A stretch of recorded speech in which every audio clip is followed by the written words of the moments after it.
اچھا مجھے ذرا کامران صاحب کو میری آواز آ رہی ہے سر؟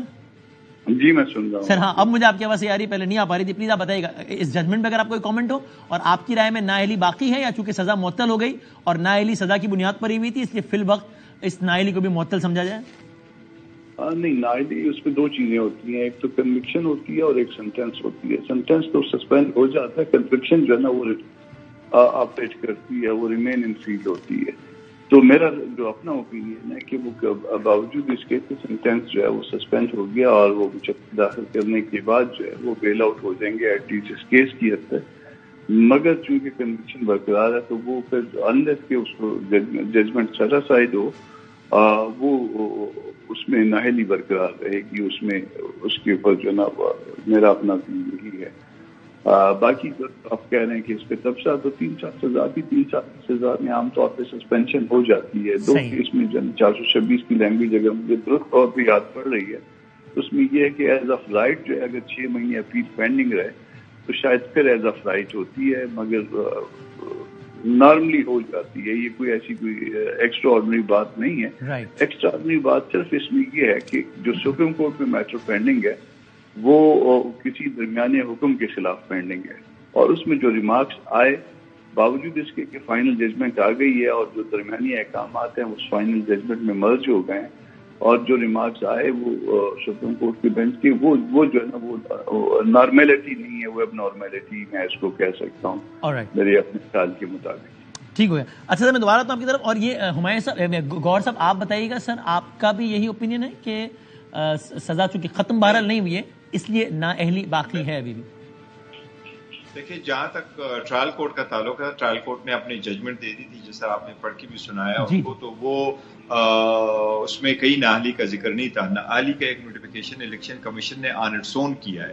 جتنے الیکشن کے لا کے مطابق ڈکلیریشن اور نان ڈکلیریشن کے کیسز ہوتے ہیں, کبھی بھی یہ 2010 سے زیادہ تر کیسز آ رہے ہیں, کبھی بھی کسی بھی کورٹ نے یا الیکشن کمیشن نے کسی کو انڈر آرٹیکل 63(1)H نااہل نہیں کیا.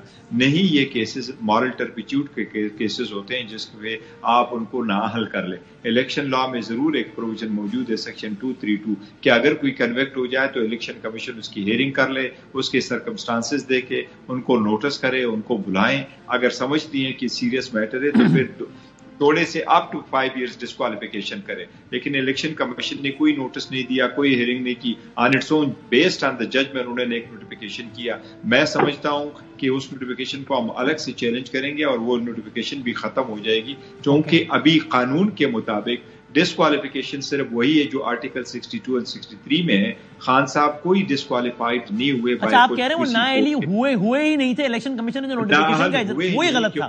اچھا سپریم کورٹ, یس, سپریم کورٹ کی ججمنٹ کے مطابق جو کورٹ نااہل کرے گی وہ کورٹ پہ اس پہ ایشو فریم کرے گی, پھر اس پہ ایویڈنس ریکارڈ کرے گی, پھر اس پہ ڈکلیریشن ایشو کرے گی کہ فور دیز ریزن یہ نااہل کیا جائے. یہ ویسے میری رہنمائی کے لیے بتائیے گا, نواز شریف صاحب تو وہ 62(1)F کے تحت نااہل, جہانگیر ترین بھی 62(1)F کے تحت ہوئے تھے. گیلانی صاحب ایگزیکٹلی کس پہ ہوئے تھے جو توہین عدالت لگ گئی till the rising of the court اور وہ فائر ہو گئے, نااہل ہو گئے, تو وہ کیا؟ یہ بالکل وہ دیکھو وہ سیکشنز ایسے تھے کہ سپریم کورٹ نے ٹرائل کر دی, سپریم کورٹ نے ہولڈ کر دیا کہ ہم آپ کو ود ہولڈ کرتے ہیں کہ آپ نے کنٹمپٹ آف جوڈیشری کی. آرٹیکل 63 میں لکھا ہے کہ اگر آپ کنٹمپٹ کی سزا ہو جائے تو پھر آپ ڈسکوالیفائی ہوں گے. نواز شریف صاحب کے خلاف 62(1)F کی ڈکلیریشن سپریم کورٹ نے دے دی کہ آپ صادق اور امین نہیں رہے, لہٰذا پھر آپ کی ڈسکوالیفیکیشن ہوتی ہے. صحیح ہے. میں ذرا یہ نقطہ اجازت دے دوں کامران صاحب سے پوچھوں ایگزیکٹلی. کامران صاحب اس میں بتائیے گا کہ وہ کہتے ہیں کہ بھائی جان نااہل ریورس نہیں نااہلی ہوئی, نااہلی ہوئی نہیں تھی, اور انہوں نے پوری بات دہرائی کہ وہ کیوں ہے سمجھتا ہے, میں ریپیٹ نہیں کرتا. آپ اس پہ کیا کہیے گا کامران صاحب؟ نہیں, اس میں ایسا ہے کہ یہ اس کا کانسیکوینس ہے. نواز شریف والا کیس الگ سے ہے, اس میں تو ڈیکلیریشن آ گیا نا کہ اس کو آپ اس کے ساتھ وہ نہیں ملا سکتے. مگر یوسف رضا گیلانی والا کیس, اس میں بھی انہوں نے یہ نہیں کہا تھا کہ نااہلی, اس میں انہوں نے ایڈوائزنگ آف دی کورٹ جو ہے نا اس کو ان کو کنوکٹ کیا تھا, اور اس کنوکشن کا نتیجہ اس کا کانسیکوینس تھا کہ وہ 5 سال تک انہوں نے نااہلی جو ہے وہ بھگتی. تو وہ کنوکشن کے نتیجے میں ہوئی تھی. تو یہاں پہ بھی کنوکشن ہے, اس کا نتیجہ جو ہے وہ نااہلی ہے. نواز شریف والا کو الگ سے معاملہ ہے, وہ ڈیکلیریشن آ گیا. تو حالانکہ وہ میں اس میں اتفاق نہیں کرتا اس سے, مگر بہرحال وہ معاملہ اس کے ساتھ جو ہے نا وہ مکس اپ نہیں ہو سکتا یہ یوسف رضا گیلانی والے معاملے کی طرح. اچھا گیلانی صاحب والی مثال آپ کے خیال میں ٹھیک ہے اس میں کہ ان پہ بھی بالکل.